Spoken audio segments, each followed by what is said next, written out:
서이슈 50화입니다. 오늘의 주제는 요즘 사람들 왜 이렇게 외로울까? 피처링 빅터 프랭클 로고테라피 의미 중심의 심리치료법을 제가 들고 왔는데 뭐 그렇습니다. 또 현대 사회의 가장 큰 이제 또 문제가 저희가 지금 저희 스타트업 아우어 HLTS도 1인 가구 청년들의 외로움과 이런 고독사적인 부분을 또 어느 정도 사회적인 문제를 해결하기 위해서 이렇게 또 운영되고 있는 기업이지만, 결혼을 했어도 아니면 여자친구가 있어도 남자친구가 있어도 외롭고 친구가 있어도 외로워요. 그래서 현대 사회에서 일어나는 이 외로움에 대해서 그래도 좀 철학적인 이제 철학자의 이야기를 한번 들어보자는 겁니다. 빅터 프랭클 님 같은 경우에는 이제 92세에 이제 또 돌아가셨는데, 1905년도에 출생하셔서 1997년 9월 2일에 또 이렇게 또 작고하셨습니다. 빅터 프랭클님은 이제 또 2차 세계대전도 이렇게 거쳤고, 그래서 유대인이시니까 또 아우슈비츠에 또 수용이 돼서 여러분들도 잘 아시는, 아실 수도 있고 모르실 수도 있지만 죽음의 수용소라는 대표 저서가 있습니다. 그렇기도 하고, 이분의 직업은 정신과 의사도 있고 이런 또 신경학자도 있고 또 이런 철학자, 이런 로고테라피라는 이런 철학적인 주장을 한 어차피 이런 부분이 있는데, 재밌는 거는 저는 좀 철학에 대한 부분을 또 공부하고 심리학에 대해서도 많이 공부를 하니까 동양 철학과 서양 철학에 대한 부분을 좀 많이 이렇게 비교 분석해보고 이제 들여다보고 하는데, 재밌는 부분은 동양이 됐든 서양이 됐든 철학자들이 이제 주장하는 게 이제 어느 시대든 어느 세대든 겹치는 구간이 있습니다. 그렇다는 거는 제가 말씀드리는 것처럼 세상 사는 건 동양이 됐든 서양이 됐든 그때 그 시절에도 똑같았다 라고 또 말씀을 드릴 수 있겠고, 그러니까 외로움에 대한 부분을 좀 더 이야기를 해보자는 겁니다. 자, 다음입니다. 자, 우리 또 첫 번째 이야기를 해보죠. 인간은 본질적으로 외로운 존재라고 합니다. 빅터 프랭클은 말했다고 합니다. 인간은 의미를 찾는 존재고 그 여정은 고독을 수반한다. 그러니까 무언가 의미를 계속 찾으려고 이제 삶에 이제 의미를 찾으려고 한다는 겁니다. 외로움은 병이 아니라 존재의 징후다. 삶의 이유를 묻는 순간 우리는 이미 철학자다. 그러니까 우리가 세상을 살아가면서도 왜 살지? 도대체 뭐 때문에 사는가에 대해서 좀 생각을 해볼 필요가 있다는 겁니다. 이거는 재벌이 됐든, 제가 항상 말씀드리는 거지만, 재벌이 됐든, 유명한 연예인이 됐든, 아니면 정치인이 됐든, 아니면 누가 됐든, 권력을 가진 사람이든 아니든, 그냥 저같이 평범한 사람이든, 누구든, 다 삶의 존재의 의미, 이유에 대해서 이렇게 또 생각을 해볼 수 있다는 거예요. 근데 이제 이렇게 외로움을 겪고 항상 이렇게 고독함을 느끼는 것 자체가 이제 병이 아니고 이제 우리가 살아있음을 느끼게 하는 증거로 볼 수 있겠네요. 그래서 우리가 이렇게 내가 이렇게 삶을 살아가고 이렇게 하는 이유도 이렇게 그걸 끊임없이 생각해 본다는 것 자체가 우리는 이미 철학자라는 이야기를 해볼 수 있다는 겁니다. 우리가 또 그렇게 어렵게 접근할 필요가 없는 이야기들이에요. 그냥 우리가 왜 이렇게 계속 살아가는가에 대해서 이제 고민하고 고뇌하고 그러면서 이제 근데 또 외로워 힘들어 그러면서 이렇게 또 이런 존재의 징후를 또 찾고 그를 통해서 그런 의미를 찾아가는 여정이라고 또 이야기를 해볼 수도 있겠네요. 자, 다음입니다. 자, 두 번째는 외로움은 빈자리가 아니라 채워지지 않는 질문이라고 합니다. 친구가 있어도 외롭고 연인이 있어도 공허합니다. 외로움은 사람의 부재보다 이유의 부재에서 온다고 하네요.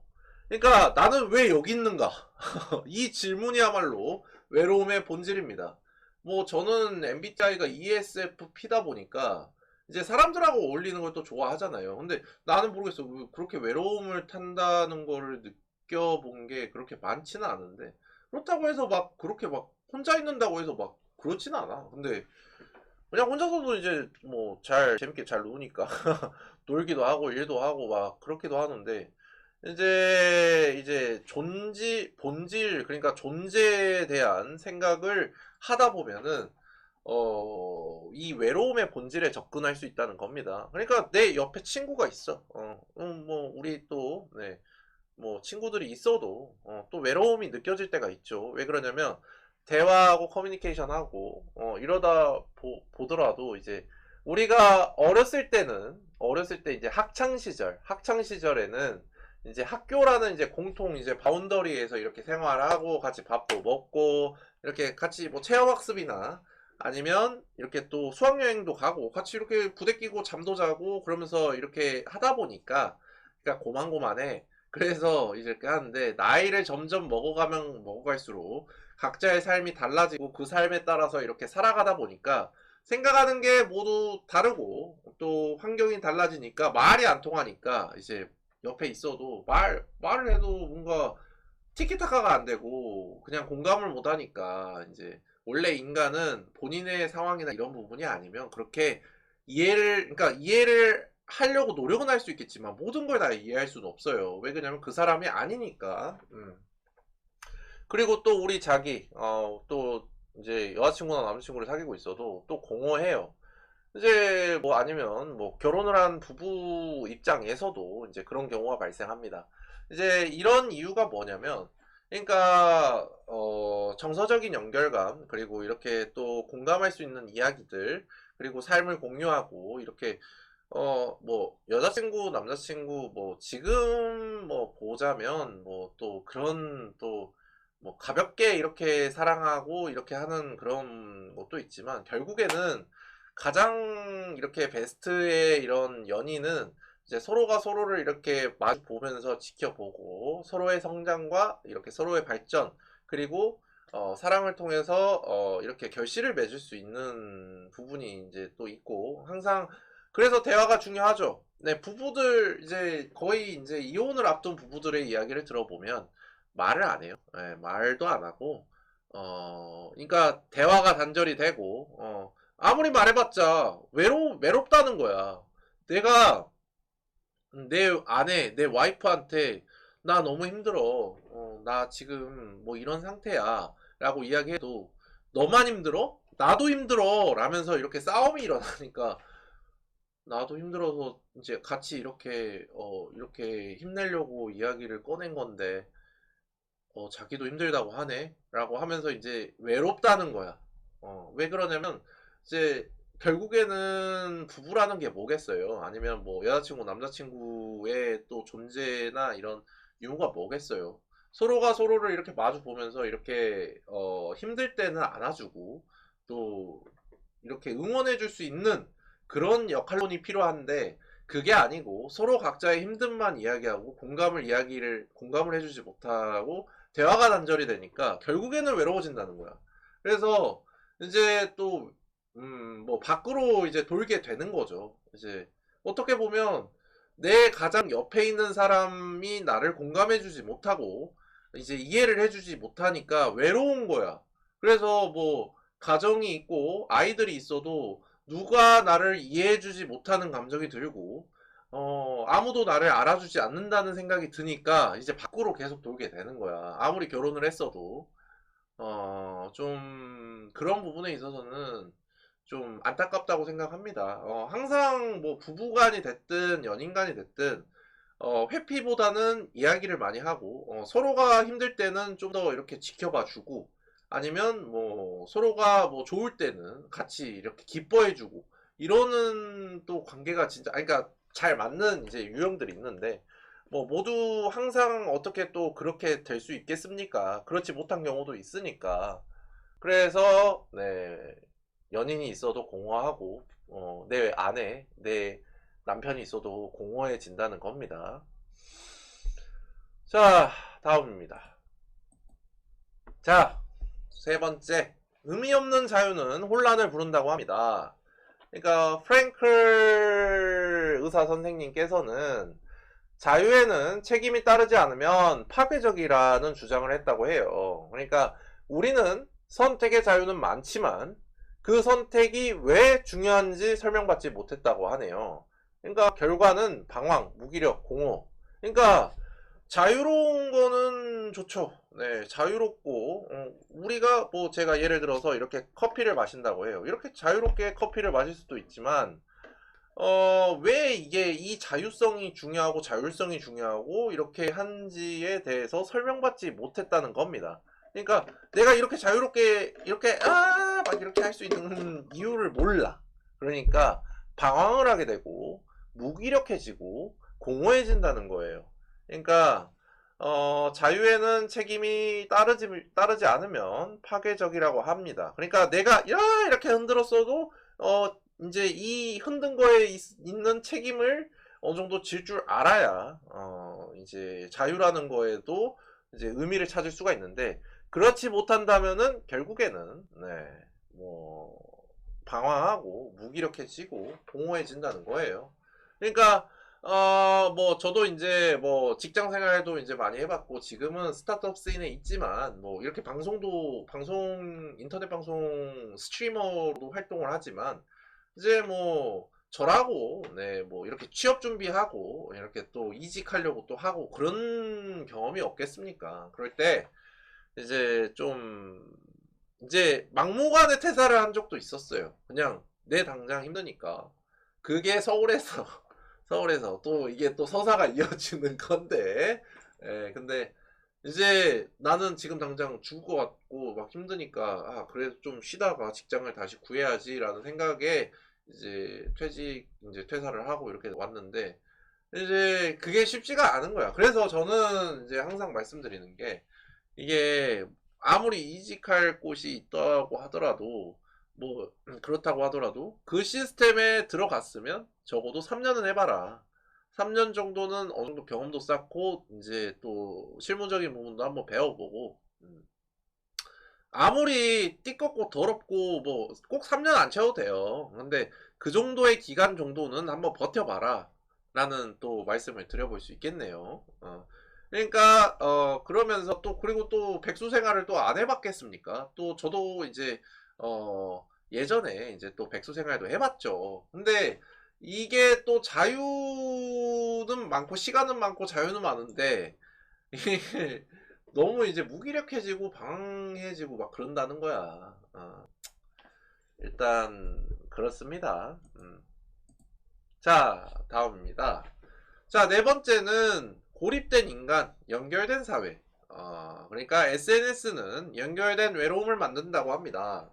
그러니까 보여주기 위해 사는 삶, 진짜 감정은 비공개라고 하네요. 사람은 많지만 나를 아는 사람은 없다.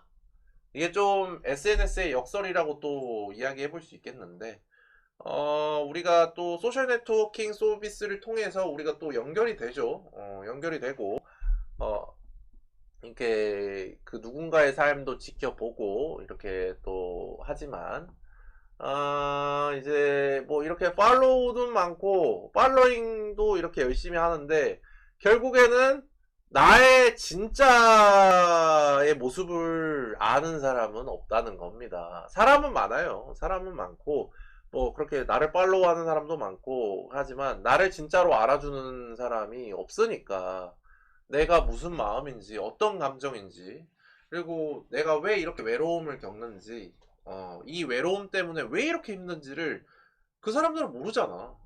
그냥 그 보여지는 그냥 이미지만, 잘생겼네, 이쁘네, 그냥 뭐 열심히 사네, 그냥 그런 겉모습만 보니까 이제 어떻게 보면 되게 역설적이라고 볼 수 있습니다. 이제 소셜 네트워킹 서비스가 이렇게 되다 보니까. 그리고 만남에 이제 이런 부분이 줄어들죠. 그리고 연락이나 이런 걸 또 줄어들지. 왜 그러냐면, 아니 인스타만 봐도 어떻게 사는지 다 알잖아. 뭐 하는지 알잖아.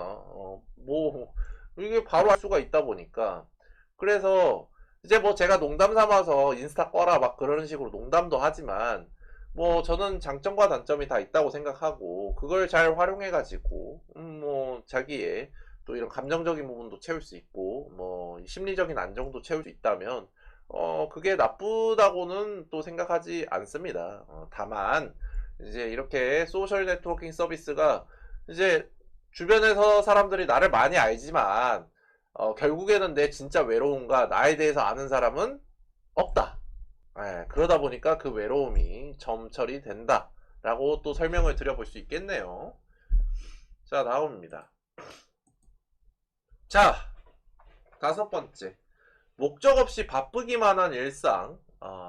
오늘 할 일은 많은데 그게 왜 중요한지 모르겠다. 그러니까 할 건 철나게 많아. 근데 이게 왜 중요한 일이고 왜 해야 되는지를 몰라. 로고테라피는 질문한다고 합니다. 삶이 너에게 기대하는 것은 무엇인가? 그러니까 내가 이렇게 바쁘고 열심히 살아가지만 결국에는 그 삶이 너에게 기대하는 게 뭐고 어떻게 살아가는 건가? 라는 질문을 한다는 겁니다. 그러니까 빅터 프랭클린 또 선생님, 그러니까 의사 선생님이 또 이렇게 또 창시한 또 로고테라피가 이렇게 질문을 한다고 해요. 그러니까 결국에는 뭐 다들 목적 없이 살진 않겠죠. 누군가는 열심히 공부해서 좋은 대학에 가고 좋은 학교에 가고 이제 뭐 아니면 뭐 시험에 뭐 응시해가지고 이렇게 붙고 하려고 열심히 공부를 하는 것도 있을 것이고 아니면 또 열심히 일을 해가지고 돈을 또 많이 벌고 그래서 만약에 이제 결혼을 안 한 상태면은 또 열심히 또 준비해가지고 또 결혼 준비를 할 수도 있는 거고 아니면 또 사랑하는 여자를 행복하게 해주기 위해서 이렇게 또 준비 기간을 갖는 거일 수도 있고 아니면 결혼을 했으면 또 내 부양할 가족들이 있으니까 거기에 책임감을 가지고 또 열심히 이렇게 살아갈 수도 있지만 그 외로움이 이렇게 찾아오면 네, 목적이 없어진다는 겁니다. 그냥 목적 없이 바빠지고 그냥 외로우니까 그냥 아무도 나를 몰라주는 것 같고 이제 무기력해지고 그러다 보니까 결국에는 이 로고 테라피는 이렇게 삶에서 너에게 기대하는 게 뭔가에 대해서 한번 질문을 던져보라는 겁니다. 자, 다음입니다. 자, 여섯 번째. 우리는 존재의 의미를 미뤄두고 산다고 합니다. 시험이 끝나면, 취업하면은, 연애를 하면, 결혼을 하면, 그때 의미를 찾겠다는 마음은 지금을 놓치게 만든다고 해요. 그러니까, 아, 이제 이 시험만 이제 끝나면 이제 나는 해방이야. 이제 취업만 하면 나는 이제 돈을 벌어서 열심히 살 수가 있어. 아니 그 집을 살 수가 있어. 연애를 하면 우리 사랑하는 내 여자하고 또 연애를 또 열정적으로 하다 보면 또 행복할 수 있어.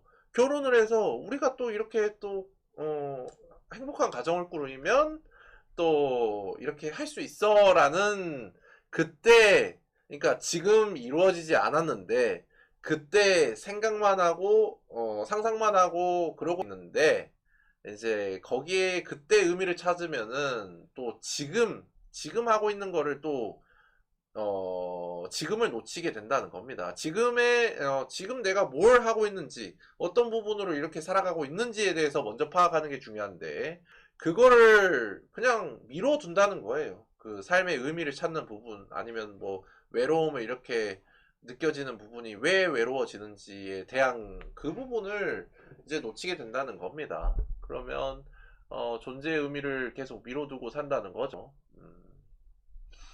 자, 다음입니다. 자, 일곱 번째.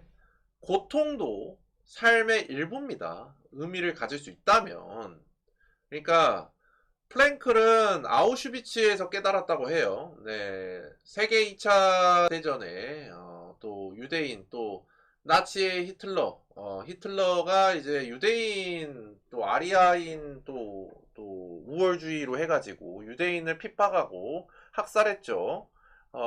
그래서 그 유대인들을 말도 안 되는 이유로 이렇게 뭐 수용소에 이렇게 데려가가지고 이렇게 뭐 말도 안 되는 악행을 또 저질렀고 거기에 대한 전범 재판을 이제 세계 2차 대전이 이제 종전이 되고 나서 이제 진행이 된 부분도 있는데 이제 또 우리 또 프랭클 의사 선생님은 또 아우슈비츠에 또 이렇게 수용이 되시면서 또 그리고 생존자예요. 그 열악하고 힘든 그 삶과 죽음의 이제 선상에서 살아남아서 이렇게 깨달았다고 해요. 고통 속에서도 삶은 무를 수 있다. 그러니까 우리는 고통을 피하려 애쓰기보다 그것에 의미를 부여해야 한다는 겁니다. 그러니까 내가 지금 당장 외롭고 힘들고 막 공허하고 막 정병나고 막 이제 뭐 그렇지만 그 고통을 피하려고 죄송합니다. 하여튼 피하려고 애쓰지 말고 거기에도 이유가 있다. 그 고통 속에도 분명 의미가 있을 것이다 라는 생각을 해보라는 겁니다. 그래서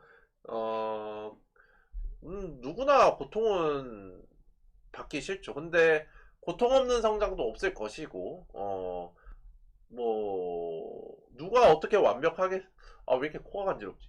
하여튼 네 그러겠습니까? 그래서 이렇게 뭐 성장을 위한 성장통에도 고통이 수반되고 뭐 다양한 고통이 이렇게 뭐 되지만 거기에 의미를 부여해 보고 피하지 말고 그 삶의 일부로 받아들여 보라는 겁니다. 이것도 내 삶이겠거니 그래서 내가 이렇게 살아가고 있다는 거니 네 그렇게 생각을 해보라는 거예요.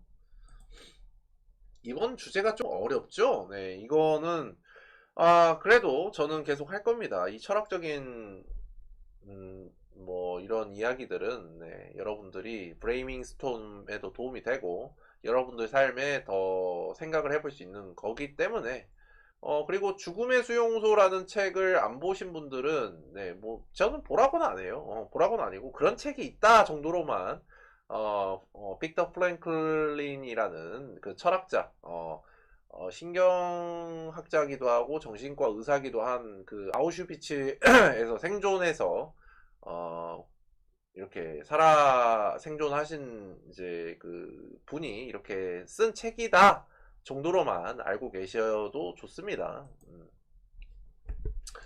자, 여덟 번째. 사랑은 감정이 아니라 책임입니다. 그러니까 외로움을 이기는 건 누군가를 책임지는 것. 네, 내가 누군가의 삶에 의미 있는 존재일 수 있다는 확신.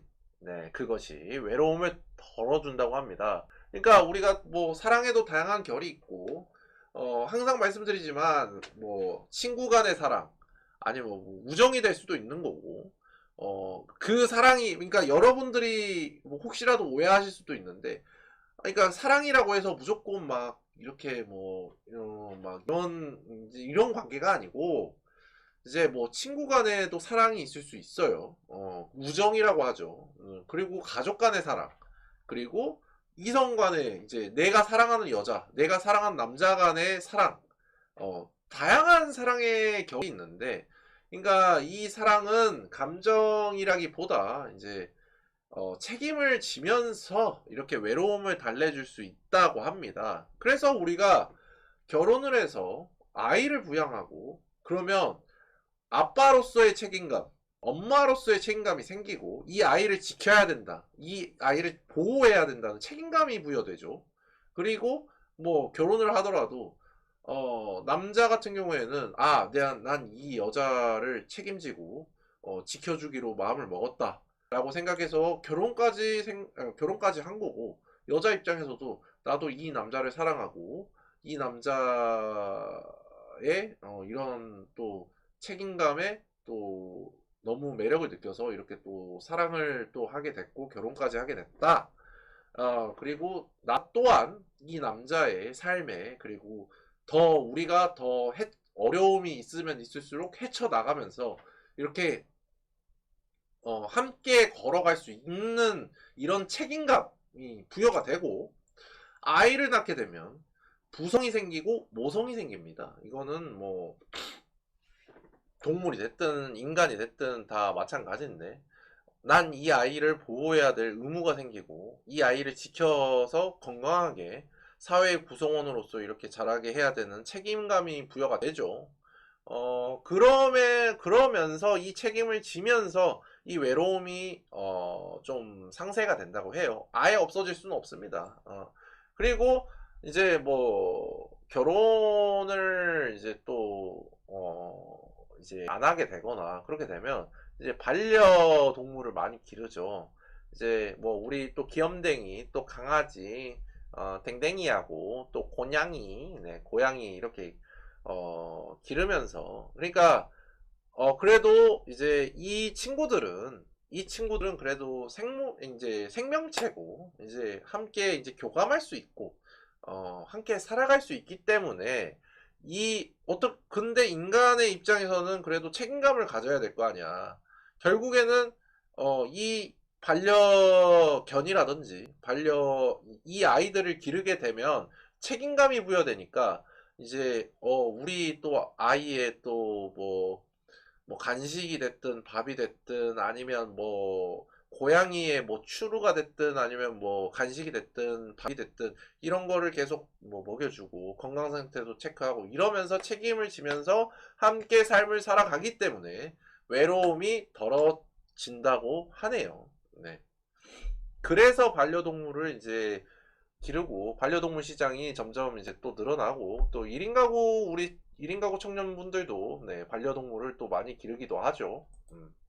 거기에 또 그런 부분이 있을 수 있습니다. 자, 9번째입니다. 내면을 들여다볼 용기가 필요하다고 합니다.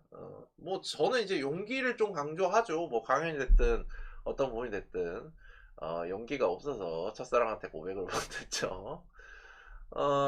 외로움은 타인을 탓하기 전에 자신을 마주하는 기회라고 합니다. 진짜 나를 직면할 수 있을 때 존재의 중심에 가까워진다고 하네요. 그러니까 제가 이렇게 철학적인 이야기를 하거나 이런 말씀을 드릴 때는 항상 공통되는 게 있을 거예요. 내 자신을 먼저 들여다보고 나에 대한 부분을 먼저 내 스스로가 알지 못하는데 누가 알아줄 수 있겠고, 누가 알아줍니까? 나조차도 모르는데.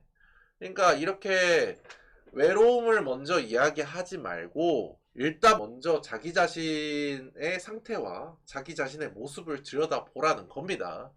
진짜 나의 모습, 진짜 내 모습하고 직면하게 되면 그 존재 그리고 삶의 의미를 찾게 되고, 그렇게 외로움을 좀 이렇게 덜어낼 수 있게 된다는 겁니다. 우리는 내면을 들여다보기 힘들죠. 왜 그러냐면 바쁘니까. 공부해야 되고 일해야 되고 학원 가야 되고 뭐 해야 되고, 그래서 가족들하고도 얘기도 없고, 뭐 우리 또 사춘기에 또 접어주는 또 우리 아이들의 이야기를 또 해봅시다. 물론 아이들이니까. 근데 그래도 이렇게 뭐 저는 이렇게 철학적인 이야기를 하면서 뭐 어른 아이 상관없이 그냥 이 콘텐츠를 본다면 한번 내 자신에 대해서 먼저 생각을 해보고 들여다보라는 겁니다. 내가 지금 어떤 마음이고 내가 어떤 상태이고 그런 거를 뭐 글로 써봐도 좋죠. 가장 좋은 건 일기를 쓴 건데, 저는 뭐 솔직하게 말씀드리면 저는 일기 안 쓴 지 꽤 됐어요. 한 몇 년 넘었는데, 왜 일기나 아니면 글로 표현해 보는 게 좋냐면, 지금 내 상황이 어떤 상태고 어떤 부분인지 그 내면을 들여다볼 수 있는 또 좋은 또 이런 자료들이 될 수 있잖아. 그러니까 그럼 나야 자신에 대해서 먼저 알아가고 생각하고 살펴본다면 외로움을 좀 이렇게 덜어내면서 진짜 나를 이제 내 모습을 찾아보고, 그리고 어느 정도의 성장과 그리고 이런 외로움이 덜해질 수 있다라는 이야기를 또 해볼 수 있겠네요. 자, 마지막인데 이게 좀 시트가 좀 크게 됐네요. 네, 잠깐만요. 자, 10번째입니다. 프랭클이 말한 삶의 3가지의 의미가 있다고 해요. 삶의 의미는 3가지에서 찾을 수 있다고 합니다. 일, work, 네, 일을 통해서. 사람, 사랑을 통해서. love, 고통, pain, 고난을 견디는 태도를 통해. 지금 당신은 어떤 의미를 붙들고 있는가에 대해서 이야기를 했다고 하네요. 그러니까 뭐 우리가 삶을 살아가는데 뭐 방향표가 있는 사람이 있을 수도 있고 없는 사람들도 있겠지만 뭐 삶의 의미가 뭐 일이 될 수도 있는 거고, 네, 워커홀릭이 또 있죠. 또 사람을 통해서 또 이렇게 내가 사랑을 느끼고 이렇게 또 사랑을 주고 하면서 또 이렇게 삶의 또 세 가지의 의미를 또 새겨볼 수 있고, 고통, 페인, 네, 고난을 견디는 태도를 통해서 우리가 뭐 제가 또 그 전에 콘텐츠 서이슈 콘텐츠에서도 또 했지만 세상이 언제나 이렇게 나한테 좋게 좋게만 돌아갈 수는 없잖아요. 이제 뭐 저도 이제 세상을 더 살아가고 있지만 아니 항상 되게 세상이 따뜻하고 되게 나에게 좋은 방향성으로만 흘러가면 얼마나 좋아. 내 생각대로, 내 의도대로, 내 계획대로만 되면 어이씨 뭐 삶이 또 문제가 될 게 뭐가 있어. 하지만 돈이 많든 적든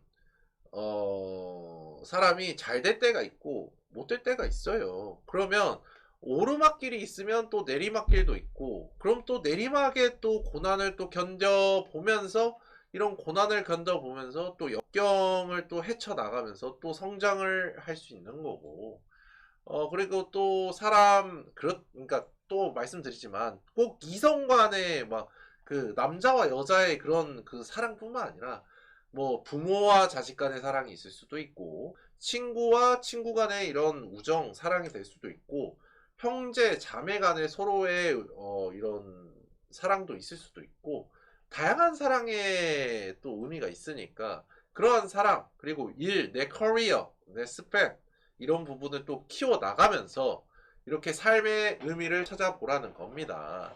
그러다 보면 이제 뭐 외로움이 아예 없어질 순 없겠지만 그래도 뭔가 이 프랭클 네 선생님은 또 이렇게 또 로고 테라피에 대한 부분을 이야기를 하니까 한번 본인이 지금 이 콘텐츠를 보고 있는 여러분이 도대체 어떤 거에 의미를 두고 어떤 삶을 살아가고 있는가에 대해서 한번 생각해 보라는 겁니다. 어렵죠? 네, 좀 어렵습니다. 오늘 준비한 게, 지금 하고 있는 게. 근데 어려우면 어려울수록 이제 여러분들의 또 브레이밍 스톰도 되고, 철학적인 부분, 그리고 내 삶에 대한 부분을 더 생각해 볼 수 있기 때문에, 아마, 더 도움이 되시지 않을까라는 생각이 있습니다. 음. 자, 그래서 빅터 프랭클린 선생님이 이야기한 부분을 모두 다 또 정리를 해봅시다.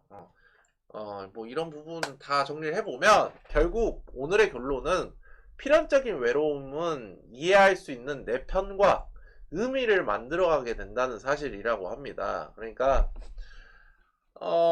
저도, 네, 뭐, 좀 며칠 전에, 이제, 이래서 사람들이 결혼을 하는구나라는 걸 느꼈는데, 이제 저는 이제 또, 이제, 연애나 아니면 또, 지금 결혼을 지금 일을 하고 있다는 빅터 프랭클린 선생님 말대로 핑계일 수도 있는데, 미루고 있는 거일 수도 있는데, 이제, 누나는 매형 편, 엄마는 아빠 편. 네, 그러다 보니까, 이게 저도 이제 좀, 그때 이제 좀 서럽고 외롭더라고. 그래서, 이래서 사람들이 결혼을 하는구나. 내 편이 있는 게 정말 중요하구나. 라는 걸 또 생각도 들었고, 그리고 또 내 편이 있으면, 그러니까, 무슨 일이 됐든 그러니까 진짜 막 도덕, 윤리적, 막 이런 거에 있어서는 제동과 브레이크를 걸어야지. 잘못된 행동에 대해서는 아무리 편이라도, 이제 잘못된 건 잘못됐으니까 그러지 말아라 라고 이야기를 할 수 있어야 되지만, 그게 아니고 힘들 때, 내가 너무 힘들고, 내가 심리적으로 코너에 몰렸을 때, 그래도 편이 되어주면 그게 이제 결혼을 한 이제 와이프와 이제 남편의 이런 모습 같아요. 이제 함께 이제 걸어 나가는 거잖아. 함께 걸어 나가고, 이렇게 삶을, 이제 긴 삶일 거 아니야. 물론, 이제 갔다가 이제 뭐 이렇게 돌아오는 사람도 있고, 네, 이제 돌싱이 되는 사람들도 있겠지만, 그래도 사랑해서 그때 순간에 처음의 감정을 이제 생각해 보고 그 사랑을 통해서 서로의 편이 되어 주면서 이렇게 또 삶을 열심히 살아가다 보면 또 의미를 또 만들어 가면서 또 이런 외로움이 또 치유가 되고 그러니까 제가 말씀드리는 거는 뭐 차라리 싸우는 게 낫죠. 이제 뭐 제가 앞에서도 말씀드렸지만 진짜 이제 거의 이제 끝이 보이는 부부들이나 이제 커플들 보면 말을 안 해요. 말을 안 해. 그냥 말하기가 싫어. 그냥 서로 얼굴 보면 짜증 나니까 그냥 말하면 서로 이제 감정 상하니까 말을 안 하는데 이제 그 정도까지 갈 정도로 이렇게 가는 것보다 이제 서로 이해하고 서로 이제 존중하고 서로 이야기를 서로 많이 해보면서 이제 서로의 편이잖아. 서로의 편이 되어주려고 이렇게 연애하고 이렇게 여자친구, 남자친구 되어주고 이렇게 또 결혼해서 와이프하고 또 남편하고 되는 거 아니야? 그런 거 아니면 왜 해? 뭐 보여주려고? 에이, 그러면 내면이 너무 공허해지지 않을까? 그냥 보여주기 삶. 그런 것보다는 그냥 진짜 내 마음을 나누고 행복을 이제 또 추구하면서 살아가야 되는 존재들이잖아.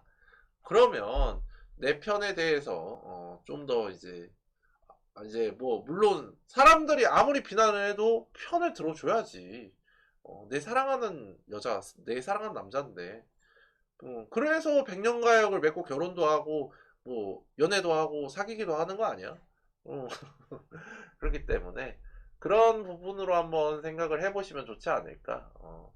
오늘 좀 한 게 좀 어려울 거예요. 어렵지만 한번 이 빅터 프랭클린이라는 이제 분에 대해서도 한번 이제 알아가는 또 시간이 되고 이제 또 이분이 또 쓰셨던 또 책 그 죽음의 수용소는 저 고등학교 때 이제 권장도 썼어요. 그래서 이제 저는 이제 봤는데 일단 까먹은 것 같은데 하여튼 그래서 이제 이분의 그거를 가져온 철학론을 가지고 온 이유는 원래 하이데거를 이제 또 해볼까 했는데 하이데거는 이제 나치에 부역했던 이력이 있어서 물론 이제 본인이 이제 살기 위해서 이제 어쩔 수 없었다라고 말하면은 이제 인간으로서는 이해는 할 수 있는데 어찌 됐든 대량 학살을 주도하고 세계 2차 대전을 일으킨 이런 책임이 있는 그 나치에 부역을 했다는 것 자체 때문에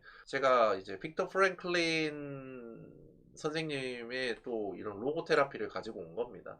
하여튼 자 이렇게 오늘 콘텐츠를 또 이렇게 해드렸는데 여러분들 한번 더 여러분들의 삶에 더 생각을 해보시고 철학적인 부분은 제가 갑자기 들고 올 수도 있고 네, 갑자기 꺼낼 수도 있지만 어, 항상 본인의 삶에 대한 부분을 더 생각해 보고 삶의 의미 나는 왜 살고 있는가 그러니까 이거는 뭐 권력이 있는 정치인이 됐든 뭐 아니면 그냥 돈이 많은 재벌이 됐든 아니면 인기가 많은 연예인이 됐든 뭐 스트리머가 됐든 누가 됐든 생각을 해보는 것도 좋을 수도 있죠. 그러면서 이제 내면의 성장도 만들어 보고 내 스스로가 철학자로서 이렇게 삶을 또 이어가는데 더 이렇게 도움이 되시면 좋지 않을까라는 또 생각을 해봅니다.